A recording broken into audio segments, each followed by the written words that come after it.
Welcome back to CK Master Class. Baga walii deemeenis minjala arrammoo kan ilaallu salphaadhumatti akkamitti barumsa medical surgery nursing akkamitti akka baratan karaa salphaa tokko karaa addaa shanan tokkoon isin hima. Kanas ammoo nu wajjin turtii gaariin isin jira isin jaaladha isin kabaja.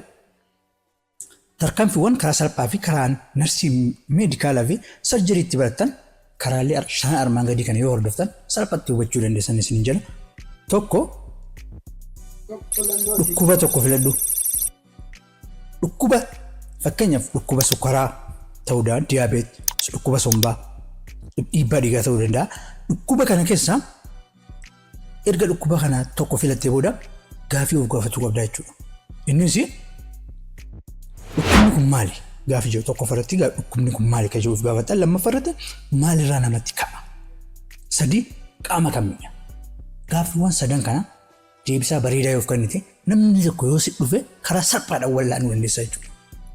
Lama akkaataa dhukkubni itti uumamu yookaan paatoofiziyooloojii fi miidhaa inni fidu hubadhu.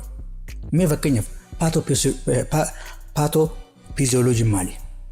Paatoofiziyooloojii jechuun pathophysiology is the study of how disease affecting the normal function of the body.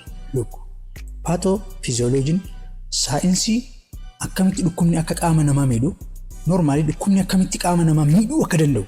How affect, look. Affect means dhukkubni sun hagamta akka miidhaa qaama namarra uumamaan fiduu danda'u. Jecha lama irraa dhufe it combine two words. The first one is pathology. The second one is physiology. Pathology is the study of the disease, cause and effect. Pathology kan inni qoratu ka'umsa dhukkubaa fi dhiibbaa dhukkubni sun nama irratti fidu kan qo'atu yoo ta'u, physiology immoo the study of how the body normally works. Akkamitti normally yookaan idileedhaan qaamni keenya uumamaan hojjetu kan qoratu jechuudha. Physiology jechuun qaama yoo ta'u, pathology jechuun immoo waa'ee dhukkubaati. So wali yero jarre kullaman pathology and physiology is equal to what? How the disease affects the normal function of the body. Akkamitti dhukkubni tokko qaama namaa miidhuu akkamitti akka danda'u kan qoratu jechuudha. So dhukkubni kun akkamitti qaama keenya miidha? Fakkii viidiyoo yookiin ammoo fakkeenya salphaa fayyadamuun hubadhu. Yeroo sanatti medical surgery taata kan ofitti amaniiti murtee kootu godhi. Sadi mallattoolee fi miidhaa dhukkubaa baradhu. Lukku yeroo waa barattu dhukkubsataan maaltu itti dhaga'ama? Mallattoon inni agarsiisu maali? Mallattoon inni agarsiisu sana erga adda baafattee booda mallattoon inni agarsiisaa jiru kun mallattoo dhukkuba kamiiti? Zeen hin sodaatin dawaa kenniif. Akkam suma barraa kan boru dhukkubsataa fayyisee dhukkuba wal'aan. So saniif ofitti amanamummaa qabaattee mallattoo dhukkubaa baradhu. Afur qorannoo dhukkubichaa beekuuf yaali.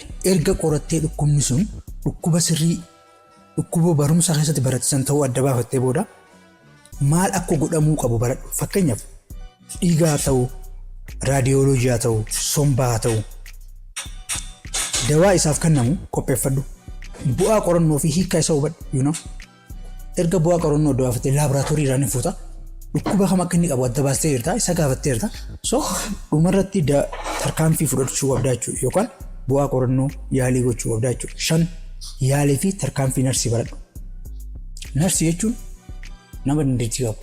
Narsii jechuun nama dhukkubsataa fayyisuu danda'u. Narsii jechuun dhugaa dubbatu. Narsii jechuun ogummaa professional, ogummaa kabajaa qabdu. So yaalii fi tarkaanfii narsiin itti deemuu qabu ati narsarii dabar. So professional taate jirta jechuudha. So qoricha, yaalii, qaama, oksijiinii fi nyaata sirrii fi jijjiirama jireenyaa dhala namaa akkuma hubattan san akkuma baratte san akkuma hubatte san yaalii qabatamaa irratti hojiirra oolchi namaaf kenni nama wallaan dhukkubsataa fayyisi ogummaa keetiin booni. Maaliif yaaliin sun kennamu akka ta'e hubadhu. Maaliif kennama? Eenyuuf kennama? Kan erga adda baafattee booda ati medical surgery yookaan ammoo nursing medical surgery jedhamu dandeessa jechuudha. Galatoomaa CK Master Class dha. viidiyoo isaa guyyaa sanbataa boruu isinii kan gadhiisnu ta'a full course isaa chaanala keenya subscribe gochuudhaan nu gargaaraa isin jedha. Bye bye.